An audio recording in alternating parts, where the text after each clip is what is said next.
Welcome to the second episode of Plutarch Abridged. This time we'll cover the life of Marius. Plutarch was a Greek writer living under the Roman Empire. He profited from a superb education that led him down the scholarly road, and wrote essays on various subjects. Ultimately, it was as a biographer that he earned his lasting fame. His greatest work, Parallel Lives, compares Greeks and Romans whom Plutarch felt had similar traits or a shared fate. First and foremost, he aimed to reveal their characters, what they were like as people. As Plutarch himself notes, offhand comments can reveal as much if not more about someone's true nature than the battles they fought. So major events are not always dealt with in detail. Plutarch assumes some prior knowledge, so his lives may be hard to follow. Gaius Marius, the subject of this video, is paired with Pyrrhus of Epirus. The number in brackets in the top left corner represents the chapter number. In ancient books, a chapter is often not more than a page of text. With these videos I intend to tell Plutarch's story as he himself wrote it. No deviations, with very little or no added context. The only thing I'm drawing on is Plutarch's writings, warts and all. Let's begin. Plutarch starts by remarking that we do not know Gaius Marius' third name, his cognomen that is, and goes on a digression about Roman naming practices. A statue of Marius stood in Ravenna, one which apparently captured well his harsh nature, for this was a man made for war, energetic yet bad-tempered and ill-suited to the subtleties of politics. He disdained to learn the Greek language, as a tongue whose teachers were all the slaves of Rome, and indeed he cared little for that culture. In the end, driven by wrath and ambition, the twilight of his life would be bloody and brutal, an ill-fitting capstone to a life built hitherto of extraordinary success. He was of low birth, his parents were poor, and his early years were spent in the small village of Caritai, not far from Arpinum. Away from the sophistication of the city of Rome, self-restraint marked his upbringing, which adhered to traditional Roman standards. His first taste of war was in Spain, serving in the army of Scipio Aemilianus against the Celtiberians. He displayed valour and hardiness, winning honours and the respect of Aemilianus, so much so apparently that when once Aemilianus was asked if anybody could ever lead the Roman people after he was gone, he patted Marius on the shoulder. "Perhaps this is the man," Aemilianus said. More than anything else, this fired up Marius' ambitions to climb the political ladder. With the support of Caecilius Metellus, a powerful politician whose family were the patrons of the Marians, Marius got elected as a people's tribune. His tenure was marked by a willingness to pick fights. First, he put forth a law to change the way the votes were cast. This change was soon challenged by men of influence, and the consul at the time tried to block the motion, so Marius threatened to drag him off to prison. The consul then appealed to Metellus, Marius' patron, but when he tried to get in the way, Marius again threatened him with jail. So the Senate backed off, and the people looked to Marius as their champion. Yet when a generous grain law was being proposed, he argued strongly against it, fighting the demands of the masses for cheap grain. His willingness to fight the Senate and the people for what he thought best earned him a degree of respect from both. However, this did not necessarily help his career, as seen when he tried to become an aedile. There are two types of aedile, you see. The curule aediles are the more prestigious class, below which are the plebeian aediles.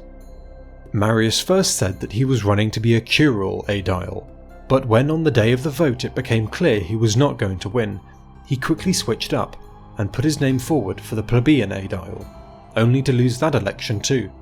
So he lost twice in a single day, but was undeterred. The following year Marius ran for the praetorship, the magistracy just below the consulship in authority, and just barely secured office. He was the last of the praetors and was accused of bribery. In a close-cut trial, he was narrowly acquitted of the charge by a tied vote. Plutarch dryly remarks that Marius' praetorship earned him only a moderate amount of praise, but in his governorship of further Spain, he eliminated the robbers and bandits that plagued the country. Although his austere lifestyle, his self-confidence and his perseverance won him a degree of respect, he lacked the wealth and the speaking abilities, which were prized most highly by men on the make. But he was on the up, and this enabled him to marry into the old patrician family of the Julians. He took Julia as his wife, a woman whose nephew, a certain Caesar, would one day become the greatest man in Rome. Marius's powers of endurance are attested by stories, the most famous being when he had an operation on one of his legs and put up with the terrible pains without flinching or even changing his expression.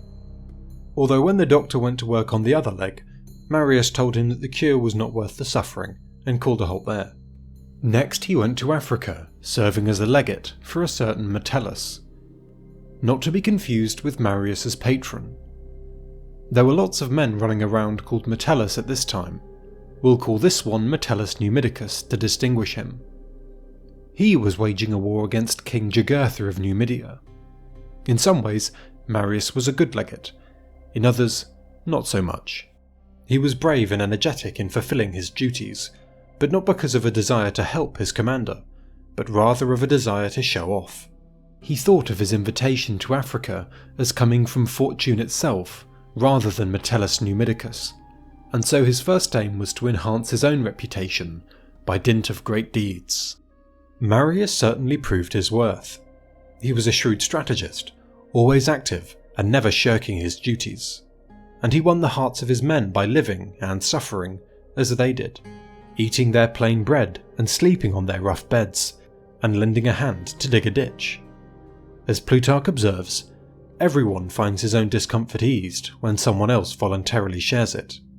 It was not long before Marius was the soldiers' favourite, and this popularity began to trickle back to Rome in the form of letters from the soldiers, telling their wives, friends and children that the war in Africa would be won if Marius were elected to the consulship. Metellus Numidicus was displeased by his subordinate's glory hunting, and was infuriated when Marius unfairly forced the execution of one of Numidicus's guest friends, a man called Turpilius.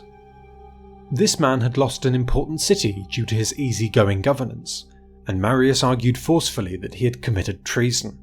Later it came out that the charge was unfair, but Marius showed no remorse. Instead he grossly bragged about bringing down divine wrath on Metellus's head, for he had been forced to execute a guest friend. Neither man hid his contempt for the other.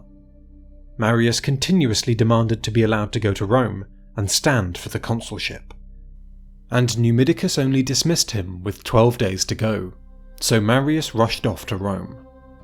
He promised to deal with Jugurtha, and was duly elected. His first action was to raise an army, and here he deviated from tradition. He enrolled men into the army no matter how poor, even slaves apparently, whereas before only men of property had served. He angered the senators with his incessant bragging. He lambasted his predecessors in the consulship, men of high birth but no skill in war, who failed to stop Jugurtha. He spoke of the consulship as plunder he had carried off from the senators. Yet while these insults angered the Senate, they buoyed his standing with the people. With his new army ready to go, Marius went back to Africa to find that Metellus Numidicus, who now despised Marius for taking over a war he had nearly won, had quietly left the country. He did not want to hand over the army to Marius's face. Plutarch comments that Marius would suffer retribution for this, in that just as he was robbing Metellus of his glory, so would Sulla rob him of his. In any case, the conclusion of the war took them out of Numidia and into the neighbouring land of the inland Africans. Bocchus, the king of these Africans, was Jugurtha's father-in-law, and now harboured him away from the Romans. Publicly, Bocchus said that he would never give up his son-in-law, but soon he was in contact with Marius, promising to hand Jugurtha over. He asked Marius to send his quaestor, a man called Lucius Sulla, to apprehend Jugurtha. Sulla duly set off, although Bocchus began to have second thoughts about the matter. The African king wavered between handing Jugurtha over and taking Sulla captive, until at last he gave the Romans what they wanted. This here was the beginning of the greatest rivalry the Roman Republic had yet seen. Marius's many enemies were more than happy to give Sulla the credit for winning the war, rather than Marius, and henceforth Sulla wore a signet ring with an engraving of the capture of Jugurtha. Now Marius hated sharing glory, and his enemies prickled him further by saying everything at the start of the war was down to Metellus's actions, while attributing the success at the end to Sulla. But all opposition to Marius evaporated at the news of a new threat, this time from the north. Vast hordes of warriors, over 300,000 strong, to say nothing of the women and children, were marching on Italy. These were the Cimbri and the Teutones, and though at first the people did not believe they were on their way, when the reality of the danger set in, they wanted Marius to lead them again. Plutarch reports 3 stories on the origins of the Cimbri: that they were Germans, that they were a mixed Celtic-Scythian bunch, and that they were Cimmerians. In any case, they made for fearsome fighters. They had crushed several Roman armies in the parts of Gaul beyond the Alps, and now they aimed to crush the Romans in their heartland. They would make Italy theirs. So Marius was elected consul again, illegally, since there was meant to be a gap between consulships, but the people decided the situation was too volatile to be entrusted to anyone else. On the 1st of January he simultaneously took up his consulship and entered Rome in triumph. 3,007 pounds of gold were hauled along, as were 5,775 pounds of silver, and a further 287,000 drachmas. From his triumph he convened a meeting of the Senate, but either due to vulgar pride or simple forgetfulness, he did not change out of his triumphal robes. When he realised his mistake, he soon changed clothes. Meanwhile, Jugurtha, the once mighty king of Numidia, went mad after the humiliations of the triumph. His prison guards stole the clothes off his back and ripped off his golden earring, tearing away his earlobe in the process. He was forced down into the dungeon. "God, what a cold bathhouse you have," he said with a deranged grin, where after 6 days hunger did him in. Having satisfactorily dealt with one enemy, Marius marched off to war once again. He prepared his men, making them run all the time and go on forced marches to carry their own supplies and cook their own meals. This was why in later times people called hard workers Marian mules, although Plutarch also reports that the term Marian mules may have come from Marius's time in Spain, serving Scipio Aemilianus. Apparently his pack animals had been in very good condition. By a stroke of fortune the invading Cimbrians changed course and went for Spain instead, which gave Marius the time to adequately train his armies. Soon all the soldiers came to respect his harshness and his severity, realizing that it was for their own good, and that it boded more ill for their enemies than it did for they themselves.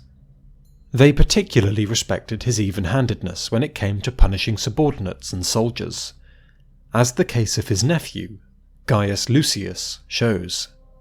This man tried to rape one of his subordinates, Trebonius, but Trebonius killed Lucius with a sword, and at first everyone was accusing Trebonius, with no one to stand in his defence. But then Marius stepped up and made his case. In fact, he crowned Trebonius with the garland usually reserved for deeds of valour.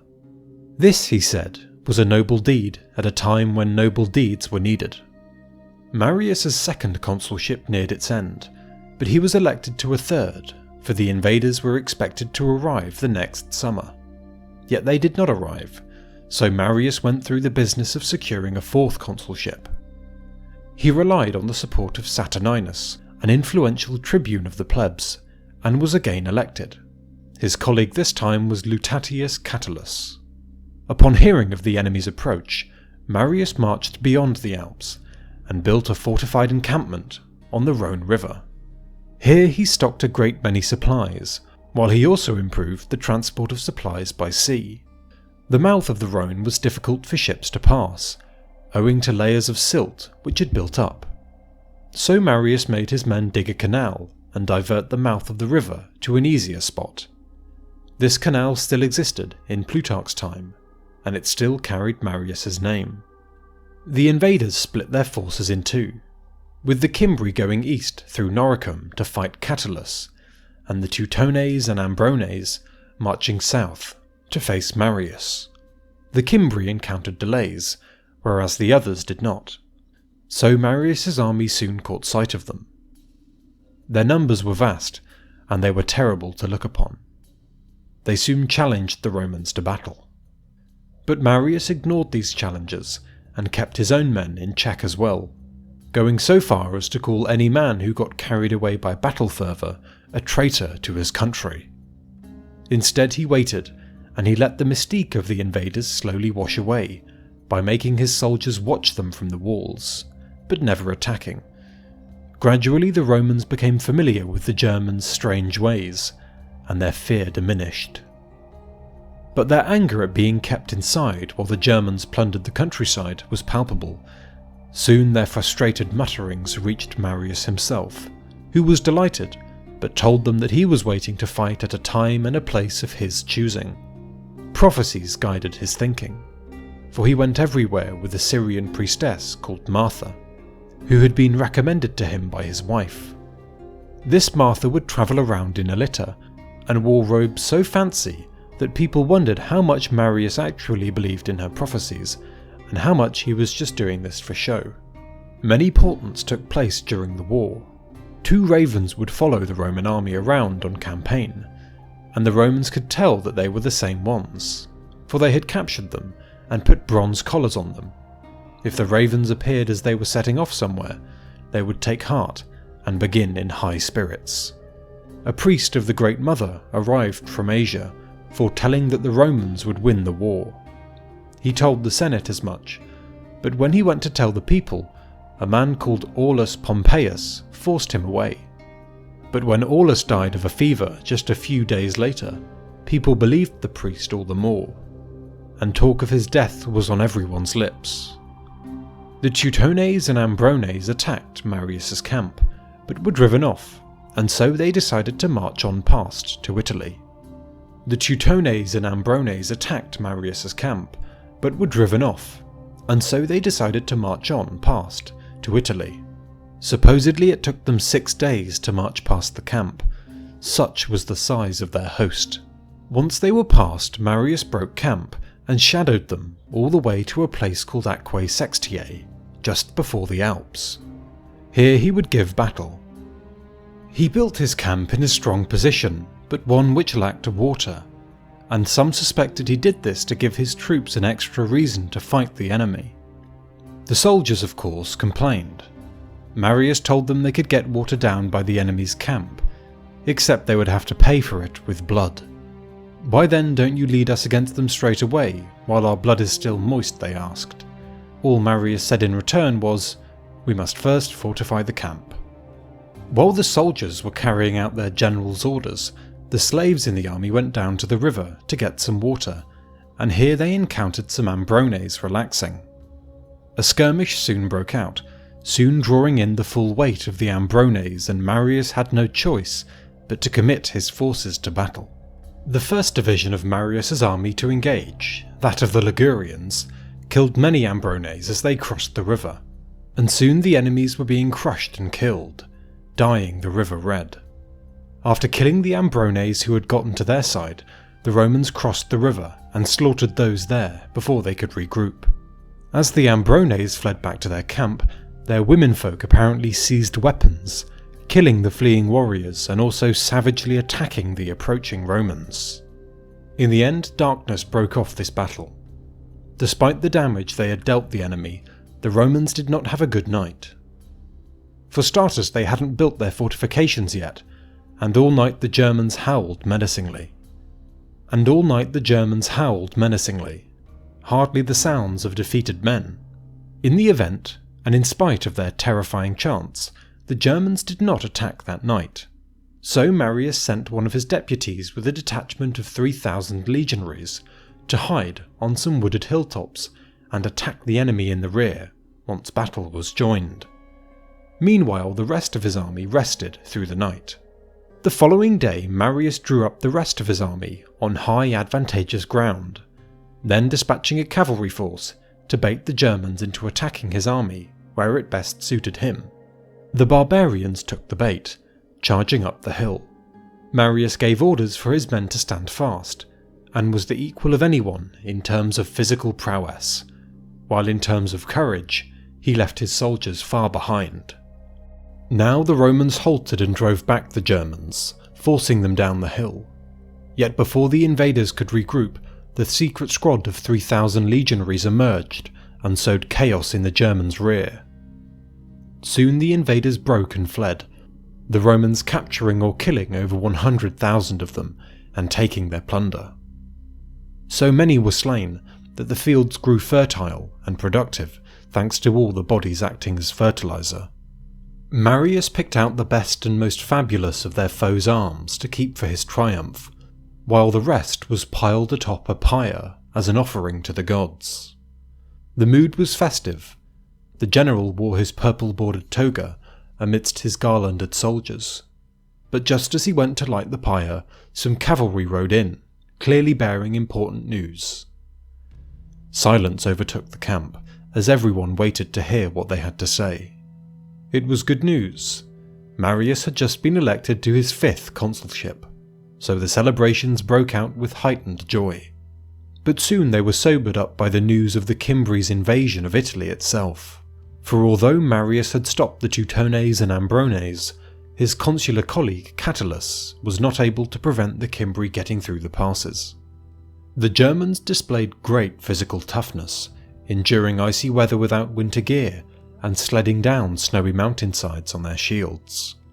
The great feats didn't stop once they had marched down from the mountains either. Catulus tried to fortify a river, but the Cimbri tossed great amounts of earth and trees into the river, diverting its flow and disheartening the Romans so much so that they began to retreat. Seeing his men's despondency in the face of the enemy, Catulus nobly obliged them by marching at the head of his column as they retreated. That way the disgrace would lie with himself rather than with his country, for the men were now following their commander in retreat as opposed to fleeing themselves. The Cimbri now began to have their way with the land. Marius returned to Rome, where he was voted a triumph, but the situation was such that he went at once to reinforce Catulus, calling on his troops from across the Alps to march to their aid. The Cimbri delayed battle, perhaps hoping for the arrival of their ill-fated Germanic allies. One time when Marius was speaking to Cimbric envoys, he rebuffed their demands for lands to settle in, darkly telling them that their brothers, by which he meant the Teutones and Ambrones, already have land, and they'll keep it forever. It was a gift from us. When the Cimbrians failed to understand, he had the king of the Teutones dragged in. It was this that provoked the Cimbri to move against Marius. This battle was also marked by an innovation in the Roman pilum, the light javelin that soldiers carried. Marius changed how the wooden shaft was fixed to the metal tip. Previously there were 2 pins made of metal, but now Marius removed one and replaced the other with wood. This wooden pin would break, and the pilum would bend, getting stuck in whatever it was lodged in, and hindering its movement. The Cimbrian king Beorix challenged Marius to come out and fight on a day and place of his choosing, to which Marius dryly replied that Romans were not in the habit of letting their enemy dictate their battle plans, but this once he would oblige. They would fight in 2 days' time, at the place of Vercellae, although not in single combat.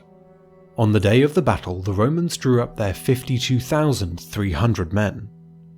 Marius's troops had the wings, while his consular colleague Catulus put his forces in the centre. In the memoirs of Sulla, he accuses Marius of doing this because he hoped the thickest of the fighting, and thus the greatest chance for glory, would be at the wings, denying any to Catulus, who later said the same thing. The Cimbrian infantry was drawn up in a block as long as it was wide, extending 30 stades on all sides, while the 15,000 cavalry wore animalistic helmets topped with feather crests. The battle began with the Cimbrian horsemen veering right, intending to draw the Romans that way in order to trap them between the infantry which was on the left. The generals saw through their enemy's trick, but the impetuous soldiers ran after an enemy they thought was in flight. On the brink of battle, Marius raised his hands to heaven and promised to sacrifice a hecatomb to the gods if he was successful. And indeed, when he was successful and the sacrifice was complete, he cried out, "Victory is mine." But during the battle a dust bowl descended on the field, and as Marius advanced he got lost and wandered aimlessly. But the other part of the army with Catullus and Sulla ran straight into the enemy and endured the brunt of the fighting. Admittedly, this story is told by Sulla himself. Another detail Sulla added was that the heat harmed the Cimbri, for they were used to the icy climes of the north. Further, the dust helped the Romans' morale, because they could not see how many enemies they were facing. Most of the Cimbri were slain. The best of their soldiers had chained themselves together to prevent their formation falling apart, but the flip side was that in flight, they mostly all suffered the same death. As both sides, the fleeing Cimbri and their Roman pursuers, converged on the German camp, terrible scenes of slaughter unfolded. The womenfolk would have none of their men's cowardice. They killed the fleeing soldiers, whether husband, brother or father. Then, as their doom approached, they killed themselves and their children. The grisliest example is of a woman who hanged herself from a pole, simultaneously hanging her 2 children by tying their nooses around her ankles. The suicides did not stop 60,000 prisoners falling into Roman hands. 120,000 are said to have died in total. After the battle, the enemy's battle standards were taken to Catullus's camp, a key piece of evidence in the theory that the victory was down to him. Even so, most of the credit attached itself to Marius, on account of all his achievements in the war, and because of his rank. He even acquired the fantastic title of the 3rd founder of Rome from the ecstatic people, who now went as far as to offer up food and wine to him as they prayed to other gods. He and Catullus celebrated a joint triumph, and although he was in his 5th consulship, an extraordinary run of success, he could not stop himself from hankering after a 6th. To this end, Marius tried hard to win the people's favour, even if it meant clashing with the Senate. He became tetchy about his standing in Rome, desiring to maintain the preeminence and popularity he had won in war. Yet in peace no man could naturally reign supreme. Not for long, certainly not forever. In public he dealt poorly with both praise and criticism. In the assemblies he appeared more frightened by the shouting. And as the afterglow of his great achievement faded with time, he embraced the people ever more tightly to the dismay of the Senate, hoping to remain the most powerful man in Rome. Chief among his senatorial foes was Metellus Numidicus. Marius now looked for ways to do away with Metellus, indulging unscrupulous figures like Glaucius and Saturninus, powerful demagogues who kept the people in their sway by pandering to their every desire.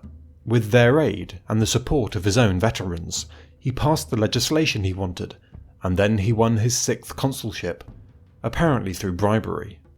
His much vaunted 6th consulship was his, but his overreach began to bite him, and his actions, committed in league with the troublemaking tribune Saturninus, now began to build up much resentment.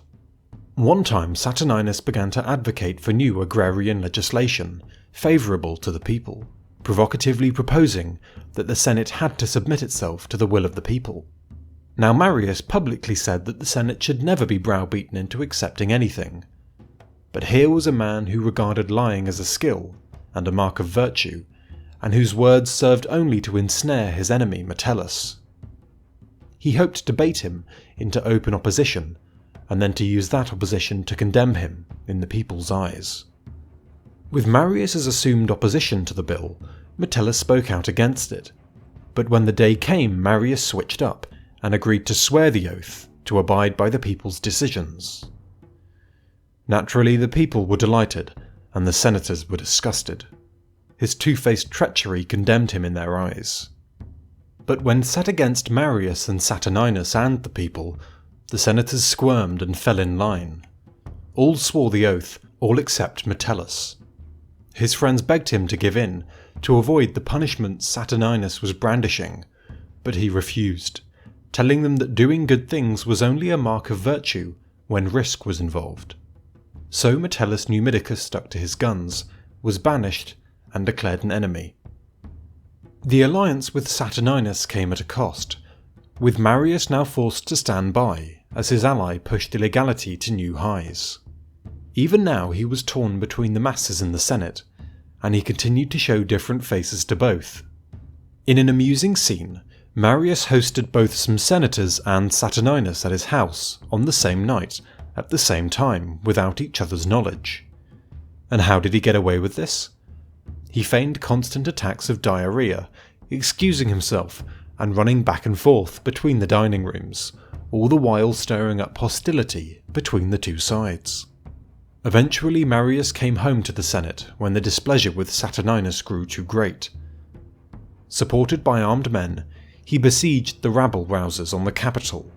Marius tried to save these men afterwards, but they were all killed. This episode in Marius's life stained his reputation with all sides, so much so that when the elections for the censorship, the pinnacle of a Roman's career, came around, he did not stand. He was afraid of losing to men of lesser rank, though he publicly said that he would be too tough of a censor for the Romans. The changing tides were marked by the return of Metellus Numidicus from exile, despite Marius's opposition, and so Marius sailed away to Asia Minor.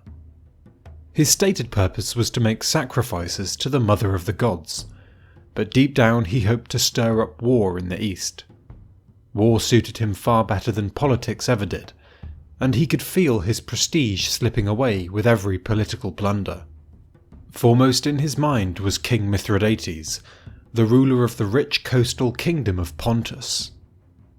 When they met, Marius treated him with scorn, despite Mithridates' courtesy, bluntly telling the king that he should aim either to be stronger than Rome, or to do her bidding without complaint. Suffice it to say the king had never been spoken to in this way before. Soon Marius was back in Rome, where he built a new house near the Forum, supposedly so that his clients did not have to walk as far to get to him.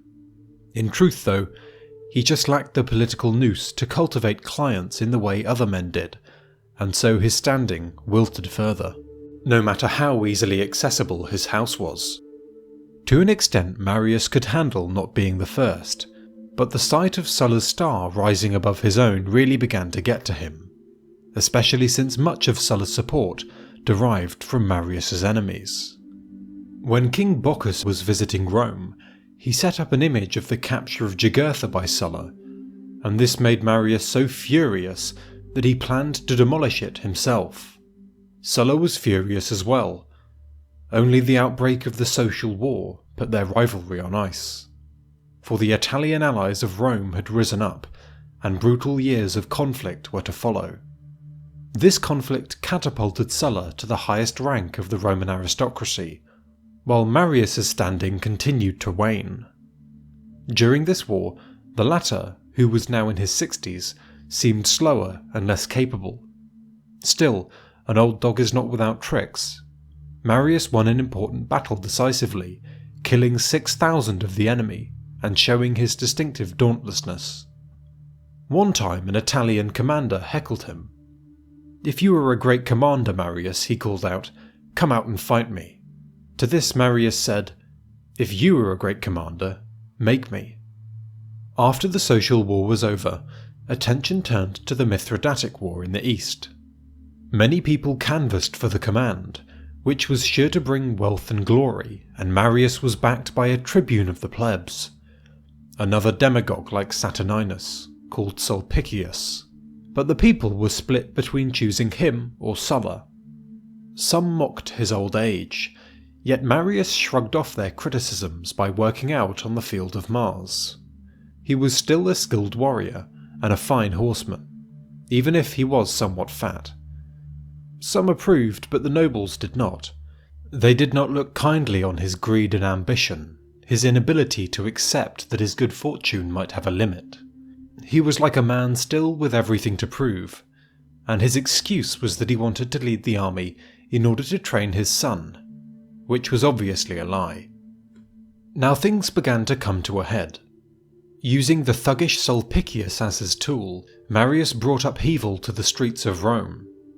Sulpicius, you see, actually felt that Saturninus's main failing was timidity, and was accompanied by a bodyguard of 600 armed men. He descended on a public meeting, killing the son of Sulla's co-consul, and forcing the man himself to flee to Marius's house. It was the only place nobody would think to chase him. Later, Sulla denied taking refuge there, saying he was forced to go in to talk to Marius. Either way, as consul, Sulla was forced to rescind his earlier decree, which had ceased all public business. Sulpicius took advantage of this to pass a law transferring the command from Sulla to Marius. What Marius and Sulpicius, in their descent into criminality, failed to foresee was that Sulla would do them one better. He took control of his army, killed the men Marius sent to secure it, and marched on Rome. In the city, Marius killed many of Sulla's friends and tried to raise an army by promising slaves their freedom.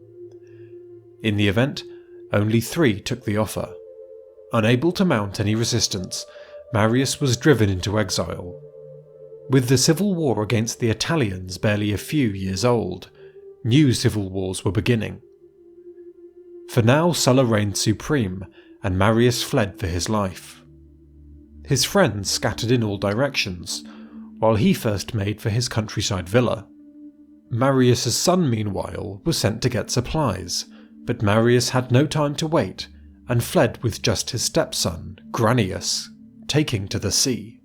Marius the Younger managed to evade the patrols, while Marius the Elder's ship, bound for Africa, was driven ashore by hostile winds near Circaeum. Unsafely ashore, the storm only worsened, and later they learnt from locals that some horsemen were scanning the countryside. So Marius spent a grim night hiding in a forest, before setting out the following day with his remaining friends. To keep up their spirits, he told them of an omen from his youth. One day he had caught an eagle's nest when it fell from a tree, and inside were 7 chicks. This was interpreted as a sign that he would hold the highest office 7 times. He told his friends there was a final 7th consulship destined for him. Not far from the city of Minturnae, by chance some ships were passing by, so they swam with everything they had, 2 slaves holding the aged Marius afloat in the water as they swam. Granius, Marius's stepson, made it to one of the ships and sailed for the island of Aenaria. Marius just about made it to the other, and he begged the sailors with tears in his eyes not to hand him over. From the shore the patrol called out to them, either to hand him over or let him drown. In the end the sailors hedged their bets. They kept Marius safe until the patrol went away, and then told Marius to rest and stretch his legs on dry land until they were ready to go. He took them up on this offer, only for them to wash their hands of him and sail off once he had disembarked. Now Marius was alone. For a time he stood there in shock, but eventually he steeled himself. From here his journey took him through marshes and treacherous land, leading him by chance to the hut of an old fisherman. Marius begged for his help, and the fisherman obliged. He offered him a hidden spot down in the marshes, where he was entirely hidden by reeds. And so the 3rd founder of Rome squatted down, almost entirely alone and disgustingly filthy, amidst the reeds. Soon another patrol rode up, harassing the old man for hiding a public enemy. So Marius made a daring escape by diving into a lake. It didn't do him much good, and he was quickly captured. Now Sulla had made clear that Marius should be killed. There would be rewards, but he was taken to Minturnae, the local city, where they deliberated over his fate. A local woman called Fannia, who was thought to hold a grudge against Marius, but actually thought very highly of him, took care of him during his time here. She treated him well, and he was cheered up by the portent of a donkey, which he thought heralded good luck and his eventual escape by sea. Eventually, the people of Minturnae decided to execute him. Only no citizen was willing to do the deed, and when a barbarian mercenary went to finish him off, apparently flames spouted from his eyes, and a great voice boomed, "Sir, do you dare kill Gaius Marius?" In the end, he didn't dare, running out with a cry. Soon the others felt bad and recanted of their choice. Marius was the saviour of Italy after all, and in the end they let him go. A spirit of kindness welled up among the people, and they made his departure as easy as possible. A ship was provided for him, and he made for the island of Anaria, where his stepson Granius had been cooling his heels. And from there swift winds took them towards Africa. A lack of water forced them to stop off at Sicily, where the local quaestor nearly captured him and killed 16 of his men, but he escaped again, and his spirits were raised by news of his son's survival. Marius the Younger had gone to Numidia to seek aid from its king.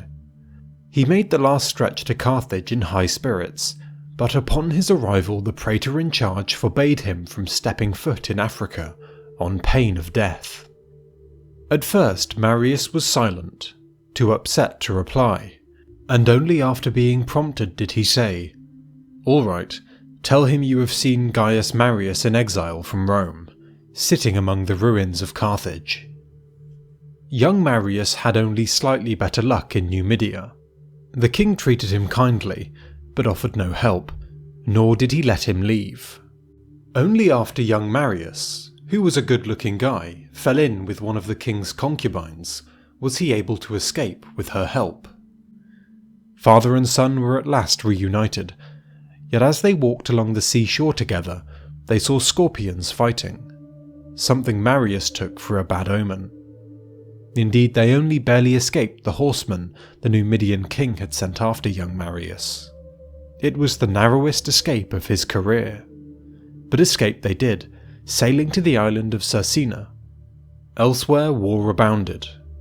Sulla had gone to Greece to fight Mithridates, while the two consuls he had left behind, Cinna and Octavius, were at each other's throats. Octavius drove Cinna from Rome, but the latter raised an army and prepared to continue the war. War was what had made Marius, so, with a rough force of 1,000 men he had raised, he sailed home as soon as possible. Landing in Etruria to the north of Rome, he freed slaves and recruited them into his army, alongside any others who might join. He quickly assembled a sizable force and 40 ships. Cinna was a foe of Sulla, so Marius put his forces at his disposal, recognizing his authority and promising to obey his command. In return, Cinna made Marius proconsul. But he did not wear the badges of his new office, feeling that they did not fit his present state, and instead wore shabby clothes. He had not cut his hair, yet despite his pitiful look and advanced age, he was now 70. His fearsome nature shone through, stronger in spite of, or perhaps because of, his troubles. Marius soon took command of the situation, intercepting the grain ships to Rome and capturing the port of Ostia by treachery. He treated the city brutally before moving on towards Rome. He built a bridge over the Tiber to prevent any ships sailing up it and reinforcing Rome. And soon the situation inside the city became hopeless. Marius sent assassins on ahead, and they killed the consul Octavius. In extremis, the Senate called Marius and Cinna into the city and begged them to spare their fellow citizens. Cinna greeted them all friendly, whereas Marius, standing at his side, said nothing and glowered. Forgiveness was not on the cards, but before he got even, Marius made a point of bitching about his status as an exile, refusing to actually step inside the city before the assembly voted on rescinding that status. Yet this pretense of legality seemed absurd in light of his prior actions, and sure enough, once he was in the city, he put all pretenses aside and let loose. Everywhere he went he was accompanied by a troop of slaves called the Bardii. These were his bodyguards, and his assassins. They killed many at his command, going so far as to murk a fellow because Marius did not greet him when they met in the street. Even Cinna was alarmed, but Marius would not stop the bloodletting. All across the city, murderers chased down their victims. Friends condemned friends. Terrible scenes of violence and uncertainty, which make the behaviour of a certain group of slaves all the more commendable. These slaves served a man called Cornutus, unfortunately condemned to die. But they saved their master by finding a corpse, putting a gold ring on its finger, and hanging it from the neck. They then buried the corpse with all the finery, as if they were putting Cornutus into the ground, and so Cornutus survived. Not everyone got so lucky. A senator called Marcus Antonius, grandfather of the Mark Antony, was sheltering in a plebeian's house. Now this plebeian was pleased to be hosting such an eminent man, and offered him every comfort, including fine wines. Yet when the slave he sent to buy the wine was asked why he was buying such an expensive vintage, the slave foolishly replied that Marcus Antonius was staying. And sure enough, the wine seller took this news to Marius. Marius was at dinner when he was told, but he clapped with joy and nearly went to kill Antonius himself before his friends stopped him. So he sent a man called Annius to do the job instead. Annius took some soldiers to Antonius and sent them in to kill him. But the senator was so charismatic and spoke so powerfully that none of them could bring themselves to do it. Wondering what was taking so long, Annius went in himself, cursed his men, and beheaded Antonius. Next to go was Lutatius Catulus, Marius's co-consul during the time of the Cimbric War. When people pleaded for his life, Marius coldly replied, "He has to die." So Catulus locked himself in a room, lit a large fire, and waited to die of suffocation. Heads were tossed into the streets, and the behaviour of Marius's Bardii appalled everyone. They killed good men in their homes, defiled their wives and abused their children. In the end it would be Cinna and Sertorius who finished them off. One night they attacked them while they were sleeping, and slaughtered them all. But this nightmare would not last forever, because Sulla was on his way. Marius was thus elected consul for a 7th time, and the first thing he did was execute a man by having him hurled from the Tarpeian rock. Start as you mean to carry on. But now Marius was old and tired, ground down by a life of struggle, and the thought of a war against Sulla finally crushed his spirit. The trials of his exile replayed over and over again in his mind. More dismayingly still, voices spoke to him, saying, "Fearsome is the lair, even when the lion is gone." He could not stand those sleepless nights, and so he gave himself over to excessive drinking to drown his pains. Unsurprisingly, his health soon turned for the worse. During this last illness, Marius's behaviour became even stranger, and he seemed to speak and act as if he were commanding the Mithridatic war. Marius shouted out commands and gestured and moved as if he were far away, seeking and winning glory as he had always done. It was the passion of a dying mind. Despite having held the consulship 7 times, he lamented not having achieved everything he wanted to. Plutarch contrasts this with the ends of wise men like Plato. Wise men count their blessings and keep them in their memory, rather than basing their happiness upon the uncertainties of the future. For the future is fate's playground, where anything may happen and nothing is assured. Only the present cannot be taken from us. Yet men like Marius take no pleasure in the present and push it from their mind. Plutarch sums that mindset up as being the result of them lacking the reason and education to properly appreciate life and its blessings. In the end, no matter their good fortune, these men die unhappy. And so it was with Marius. He passed away 17 days after taking up his 7th consulship. At once the city was taken over by jubilations, yet these were premature, for they soon realized that Marius had his successors, such as his son, and Marius the younger soon bared the baseness of his character by continuing the slaughter. Bravery in battle had earned him the name the Son of Mars, But as his brutal actions showed his true nature, people soon started calling him the son of Venus. He met his end in the city of Praeneste, where Sulla had besieged him. Once all hope was lost and Sulla's men were pouring into the city, Marius the Younger committed suicide. Thus ends the life of Marius.